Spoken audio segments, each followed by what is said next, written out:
तो जैसा कि आपने लास्ट नोवेल के पार्ट के अंदर देखा था कि जियान आ चुका था एक्शन में और उसने बजाना चालू कर दिया था उन तीनों नमूनों को अपनी न्यू दाओ स्किल से, जिसका नाम होता है एंग्री बुद्धा रिकार्नेशन, जो कि उनकी जीप फाड़ देती। इस वजह से वो सभी लोग वहाँ से भागने की कोशिश करते, मगर जियान आसपास के पूरे स्पेस को ब्लॉक कर देता है और इसी वजह से वो तीनों एक जगह पे कैद हो जाते हैं और जो अटैक होते हैं उनके ऊपर कंटिन्यू होने लगती है। इस वजह से जो ओल्ड डिवन टैनमैन होता है उसे लगने लगता कि अब वो नहीं बचेगा। इस वजह से वो जियान के सामने सरेंडर करने लगता और बोलता कि जियान आज प्लीज मुझे यहाँ से जाने दो, मैं प्रॉमिस करता हूँ कि आज के बाद कभी भी मेरा अलायंस तुम्हारे ऊपर आंख उठाने की कोशिश भी नहीं करेगा, प्लीज मुझे माफ कर दो, गलती से मिस्टेक हो गई। यहाँ तक कि जो मेरा स्काई परफॉर्मेंस एक्ट वो अब से तुम्हारा चेला बनने के लिए भी तैयार है, मतलब falling star in the sub coordinate alliance. लेकिन वहीं पे जब जियान दिखता कि ओल्ड डिवन टैनमैन ने अपने हाथ खड़े कर दिए हैं, उसके बाद भी जियान की कोई भी इमोशंस में चेंज नहीं आते हैं। वो एकदम स्वैग के साथ बोलता कि अभी के लिए तुम्हारी इस मेहरबानी की हमें कोई भी जरूरत नहीं है, क्योंकि जो तुम्हारा सेट वो बहुत ही घटिया, इस वजह से उसे अभी के लिए सेंट्रल प्लेन के अंदर होना ही नहीं चाहिए। लेकिन जैसा कि अब वो एग्जिस्ट करता है, इस वजह से मेरा हक बनता है उसे पूरी तरीके से साफ करना। और वैसे मैंने तुमसे थोड़ी देर पहले ही बोला था कि जो मेरा फॉलिंग स्टार है वो तुम्हारी कब्र के लिए एकदम परफेक्ट है, इस वजह से आज जो तुम्हारी कब्र है वो यहीं पर बनेगी। ये सब सुनते कि जो ओल्ड डिवन टैनमैन होता है गुस्से से पागल हो जाता और बोलता कि लड़के तू अभी के लिए कुछ ज्यादा बच रहा है, लेकिन अब मैं तुझे बताऊंगा अगर मैं यहाँ पर मारूंगा तो फिर तू भी मेरे साथ मरेगा। और इतना बोलते कि वो अपनी हैंड को चेंज करता है, जिस वजह से उसकी बॉडी में से उसका ब्लड बाहर निकलने लगता है और साथ ही उसकी जो बॉडी होती है वो फूलने लगती है। ये सब देख के जो सेकंड टैंसन था उसकी पटके 64 हो जाती है और वो तुरंत ही थर्ड टैंसन को पकड़ता और वहाँ से भागने लगता है। वहीं पे जो जियान होता है वो अभी भी खड़ा हुआ उसे देख रहा होता है, जहाँ पर ओल्ड डिवन टैनमैन की जो बॉडी होती है कुछ ही पल बाद ही काफी ज्यादा बड़ी हो जाती है और जब लगता है कि वो और भी ज्यादा बड़ी नहीं हो सकती तभी वो एकदम से ब्लास्ट कर जाती है, जिस वजह से वहाँ पे काफी बड़ा ब्लास्ट होता है और जो एनर्जी की वेव्स निकलती है वो तो बहुत ही ज्यादा खतरनाक होती है। इस वजह से जियान ने अभी के लिए जो आसपास का स्पेस को ब्लॉक कर रखा होता है वो भी उन वेव्स को नहीं झेल पाता, इस वजह से वो भी टूट के बिखर जाता है। मगर जो जियान होता है उस पर ध्यान नहीं देता, वो एकदम से चिल खड़ा रहता और देखता उस ब्लास्ट को और अपने हाथ को आगे बढ़ाता और जो एंग्री बुद्धा रिकार्नेशन है तो उसकी पावर को चेंज करने लगता, जिस वजह से उसके बीच का जो बॉम्ब होता है एक सक्शन फोर्स के अंदर कन्वर्ट हो जाता है और जो ब्लास्ट की एनर्जी होती है वो अभी के लिए चारों फैल रही होती है, उस बॉम्ब होल के अंदर जाने लगती है और इसी वजह से कुछ ही पल के अंदर जो एनर्जी होती है वहाँ से गायब हो जाती है, वहाँ पर कुछ भी नहीं बचता है। लेकिन जब जियान ये सब कर रहा होता तभी एक छोटा सा एनर्जी क्लस्टर वहाँ से चुपके से निकल गया था और जाकर एक फॉलिंग स्टार के डिसाइल के अंदर घुस गया था और उसके बारे में अभी के लिए किसी को भी पता नहीं चला था। मगर तभी अचानक से जो जियान तो अपनी जगह से गायब हो जाता है और सीधा अपीयर होता है उसी डिसाइबल के सामने और बोलता है अभी के लिए तुम्हारी दो कौड़ी की दाव के लिए वो मेरे सामने काम नहीं करेंगी और अपनी दो फिंगर को लेता और उसके फोरहेड पे टच कर देता है डिसाइबल के, जिस वजह से उसकी बॉडी में से निकल आता है ओल्ड डिवन टैनमैन की सोल, जो कि अभी के डिसाइबल की बॉडी के अंदर जाके छुपने की कोशिश कर रही थी। मगर जियान ने उसे सेंस कर लिया, लेकिन अब वहीं पे जो ओल्ड डिवन टैनमैन की हालत होती है काफी तक खराब हो चुकी होती है और वो वहाँ से भागने की कोशिश करता है। मगर जो जियान होता है उसे अपनी सक्सेस फोर्स से पकड़ लेता और बोलते कि बस बहुत हुआ और इतना बोलते कि उसे पटक देता एंग्री बुद्धा रिकार्नेशन के अंदर, जिस वजह से अंदर से चीखने की आवाज सुनाई देती है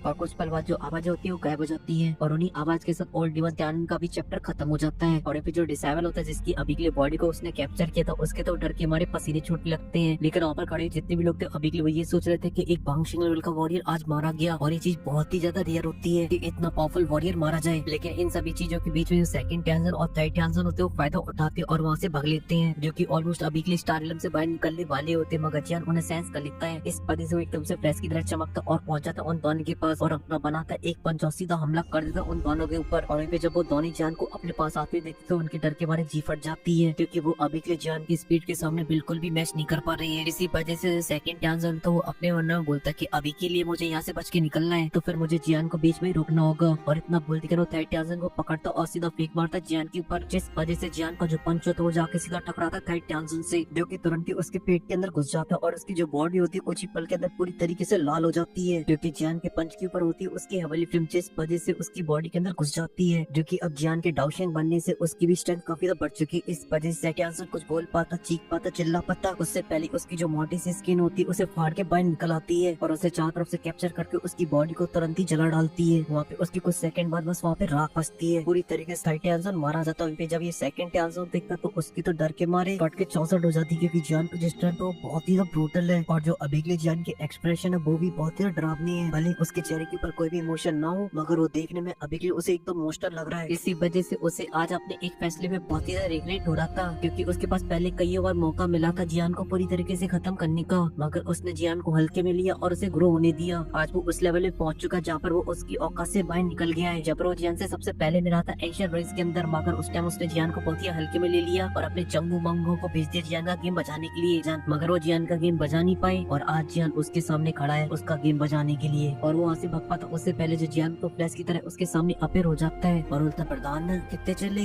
दो भाई दोनों तबाही तो निपट गए, इसी वजह से तीसरे भाई तुमको भी उनके पास जाना चाहिए क्योंकि तीन भाई तीनों तबाही। और जब जियान ये सभी बोल रहा था तभी जो सेकंड टैंजन की स्पेस स्ट्रिंग होती है वो चमकती है। मगर जो जियान था इसी बीच अपना पंच मारा था और सीधा हमला कर दिया सेकंड टैंजन के ऊपर। मगर वो पंच सेकंड टैंजन में लगता, मगर उससे पहले जो सेकंड टैंजन के पीछे का स्पेस होता है उसके अंदर क्रैक्स लाइनें आने लगती है और एक ब्लास्ट होता है जो स्पेस होता है उसकी धज्जियां उड़ जाती है और वहाँ पे बन जाता है एक बहुत ही बड़ा पोर्टल, जिसके बाद उसके अंदर से निकलता एक बड़ा सा सूखा हैंड। और जब जियान उस बड़े से हैंड को देखता था जियान की जो आईब्रोज होती है एकदम से खड़ी हो जाती है और बोलता ये तो एक दाउशेंग है, बोलो सुल्का क्या ये अपने आप को अपियर करने वाले हैं यहाँ पर? क्योंकि जो बड़ा सा स्पिरिचुअल हैंड होता है वो बहुत ही ज्यादा खतरनाक होता है, उसके अंदर से जो ऑरा बाहर निकल रहा होता है वो बहुत ही ज्यादा भयानक था। जहाँ तक कि आसपास में जो लोग खड़े होते हैं उनके ऊपर एक हैवी प्रेशर फील हो रहा था। उन सभी को ऐसा फील होता है कि इस हाथ के अंदर से जो सक्शन फोर्स बाहर निकल रही वो अभी के लिए उनकी सोल को भी एब्जॉर्ब कर जाएगी। लेकिन वहीं पे जो जियान था वो अभी भी एकदम चिल मोड में खड़ा होता है और अपने हाथ को मूव करता है और अपनी एंग्री बुद्धा रिकार्नेशन प्लेट होती है उसे सिंक करने लगता है, जिस वजह से वो कुछ ही पल के अंदर काफी ज्यादा छोटी हो जाती है और फिर वो आ जाती है जियान के हाथ में, जिस वजह से जियान के हाथ में अभी के लिए काफी ज्यादा एनर्जी होती है और फिर जियान एक एनर्जी का पिलर बनाता और सीधा हमला कर देता है उस बड़े से स्पिरिचुअल हैंड के ऊपर। तो ये देखती है जो बड़ा सा स्पिरिचुअल हैंड होता है वो भी अपने एक फिंगर को आगे बढ़ा देता है और जब दोनों आपस में टकराते हैं तो वहाँ पर एक अजीब सा प्रेशर फैल जाता है और वहीं पे जो दोनों पार्टियां होती हैं वो एक दूसरे को सप्रेस करने के लिए अपनी पावर को लगा रही होती है। मगर अभी के लिए जो होलुक्सुल के दाउशेंग के लिए प्रॉब्लम होती है वो जियान की हेवनली फ्लेम होती है, क्योंकि वो अभी के उस बड़े से हैंड की एनर्जी को जलाने लगी थी। अगर वो ऐसी हेड ऑन फाइट करता रहता तो उसका जो हैंड है वो जला दिया जाएगा पूरी तरीके से हेवनली फ्लेम के द्वारा। इस वजह से वो एक पावरफुल प्रेशर मारता है जिस वजह से जो अटैक होता है दोनों ब्लास्ट कर जाते हैं और फिर उस बड़े से क्रैक के अंदर से काफी हैवी सक्शन फोर्स बाहर निकलता है जो कि अभी के सेकंड टैंजन को अपने पास खींच रहा होता है। और जब जियान ये सब सेंस करता तो काफी ज्यादा हैरान हो जाता और बोलता कि अभी के लिए मुझे समझ में नहीं आ रहा है आखिर ये होलुक्सुल क्यों अपने आप को अभी के लिए शोकेस नहीं कर रहा है, क्यों अपनी आइडेंटिटी को छुपा रहा है। मगर फिर भी मैं आज किसी भी कीमत पे इस सेकंड टैंजन को यहाँ से नहीं जाने दूंगा। इसने मेरे मास्टर के घोड़े लगाए, इस वजह से इसके घोड़े पे न लगाए, इसे यहाँ से तो बिल्कुल भी नहीं जाने दूंगा। और फिर चिल्लाते बोलता क्या तू अभी के लिए यहाँ से भागना चाहता है, मगर इतनी आसानी से मैं तुझे नहीं जाने दूंगा। और फिर अपना एक फ्लेम का क्लस्टर बनाता और दे मारता सीधा सेकंड टैंजन में, जो जाके सीधा उससे टकराता और वो बहुत ही पावरफुल होता है। इस वजह से उसकी जो अपर बॉडी होती है पूरी जल जाती है, मतलब उसकी जो ऊपर की स्किन होती है पूरी जल जाती है। इस वजह से अब बुड्ढे की जो हड्डियां होती है वो सभी को साफ साफ नजर आ रही थी और जो सेकंड टैंजन होता है वो जोर जोर से दर्द के मारे चिल्लाता है, जिस वजह से उसकी जो चीखें होती है पूरे आसमान के अंदर गूंज जाती है। और इससे मिलती जान को एकदम फुल संतुष्टि, क्योंकि इस कमीने ने उसके मास्टर को मारा था। इस वजह से इसकी चीखें सुनकर ही उसे संतुष्टि मिलती है। मगर इसके बावजूद भी जान उसे यहाँ से जिंदा नहीं भेजना चाहता था। इस वजह से फ्लैश की तरह चमकता है और सीधा अपना पंच बनाता और सीधा सेकंड टैंजन के ऊपर हमला कर देता है। और ये पंच इतना ज्यादा खतरनाक था, अगर वो सेकंड टैंजन से टकरा गया तो सेकंड टैंजन की धज्जियां उड़ जाएंगी। लेकिन वो टकरा पाता उससे पहले क्रैक्स के अंदर से एक बुड्ढे की आवाज आती है और वो बोलता है ओए बच्चे अभी के लिए तो कुछ ज्यादा एरोगेंट हो रहा है। और उसके इतना बुल्ट के अंदर से एक बड़ा सा हाथ बाहर आता और सेकंड टैंजन को अपने पास खींच लेता है और फिर से एक और बड़ा हाथ आता है और सीधा हमला कर देता है जियान के ऊपर। तो जियान भी काउंटर में हमला कर देता है और जब दोनों की अटैक आपस में टकराते हैं तो वहाँ पर एक बहुत ही भयानक ब्लास्ट होता है, जिस वजह से आसपास की जो जगह होती है पूरी तरीके से ब्लास्ट हो जाती है और जो पूरा फॉलिंग स्टार प्लेन तो वो हिल जाता है और आसपास का जो स्पेस होता है उसके अंदर बहुत दूर दूर तक क्रैक्स लाइनें फैल जाती हैं। और जो जियान अभी के लिए चौड़ा बन रहा होता है वो भी अपने कुछ कदमों को पीछे लेता है और साथ ही सामने का जो बड़ा स्पिरिचुअल हैंड होता है वो भी पूरी तरीके से हिल चुका था। उसके ऊपर का जो ब्लैक पावर होता है वो पूरी तरीके से गायब हो गया था, क्योंकि जियान की हेवनली फ्लेम के सामने कोई सोल एनर्जी टिक सकती है क्या। इसी वजह से जो हाथ होता है वापस स्पिरिचुअल क्रैक्स के अंदर चला जाता और फिर वहाँ पर एक आवाज गूंजती है बुड्ढे की, ओए तो कौड़ी के बच्चे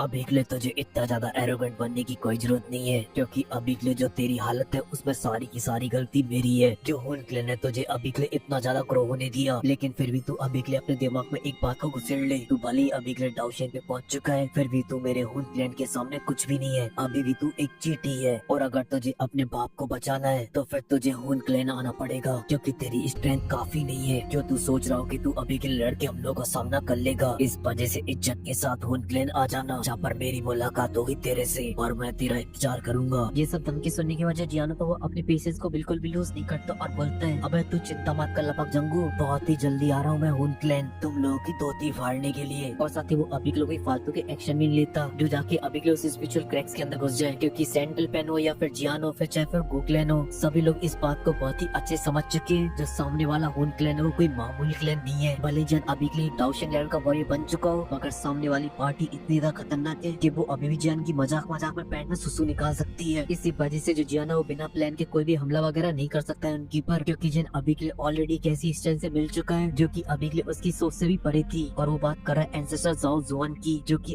अभी के लिए उससे बहुत ही स्ट्रॉन्ग थे, मगर फिर भी हुन क्लियर ने उनकी फिटबॉल बना दी मार मार के, जिस वजह से उन्हें अपनी जान से हाथ धोने पड़े। और अभी जन अभी के लिए अपनी खुद की बात करे तो वो सिर्फ अभी के लिए 1 स्टार डाउशिंग है, इस वजह से उसके पास तो बिल्कुल भी क्वालिफिकेशन नहीं है कि वो अभी के लिए घुसकर हुन क्लियर को बचा पाए। मगर साथ ही साथ जियान अभी के लिए इतना भी कमजोर नहीं है कि सामने वाले की डायलॉग बाजी में भी कमजोर पड़ जाए, सारे को मुंह तोड़ जवाब देगा। और अभी जो क्रैक्स के अंदर वाला बंदा होता है जब जियान की ये सभी बातें सुनता है तो गुस्से से आग बबूला हो जाता और वो चिल्लाते बोलता है, ओए दो कौड़ी के बच्चे, अगर मुझे अभी के लिए कोई चीज नहीं रोक रही होती ना तो फिर मैं अभी के लिए बाहर निकलता और तुझे मार मार के भूत बना देता, और जो अभी के लिए तू हुन क्लियर की एक छोटी सी मुसीबत बन चुका है उसे मैं पूरी तरीके से खत्म कर देता। फ्यूचर में ना रहता पास ना बचती बांसुरी, मगर क्या करूँ अभी के लिए मेरे हाथ बंधे हुए हैं। और इतना बोलते जो आवाज होती है वहाँ से गायब हो जाती है और जो पोर्टल होता है वो भी गायब हो जाता है और मैं भी यहाँ से गायब हो जाता हूँ। अगर वीडियो पसंद आई तो लाइक कर देना, साथ ही चैनल को भी सब्सक्राइब कर देना। मैं मिलता हूँ आपसे नेक्स्ट वीडियो में, तब तक के लिए मेरी तरफ से आप सभी को बहुत सारा प्यार।